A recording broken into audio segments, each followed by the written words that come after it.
تعالي اقولك هنعمل ايه ببواقي الصابون اللي عندنا اللي هو بتاع الوش ده. هنجيبه ونجيب طبق ونحط فيه مية ونحط معلقة الحنة الجميلة وشوية زيت الزيتون وعصرة ليمون فريش وشوية ملح، ونقلب كل الخليط ده على النار ونسيبه لحد ما يفك الصابون خالص. شفتوا الليفة اللي في اول الفيديو؟ ايوه، الليفة اللي انا قصاها دي ليفة مصرية اصلية بس انا قصاها. وده شاور جل حطيته كمان على الخليط ده هيعمل ايه بقى؟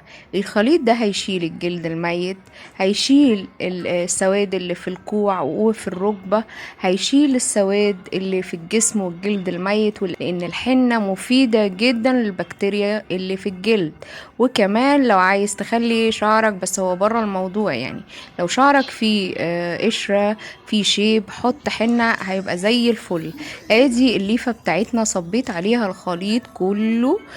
عملت كذا واحدة وبخليهم عندي لما بينشفوا بيبقوا صابونة وليفة مع بعض. انا بوريكم الكمية اللي انا عملتها وكنت رسمة على ايدي عشان اوريكم ان هو بيشيل اي حاجة. اعملوا لي لايك واشتركوا عندي في القناة.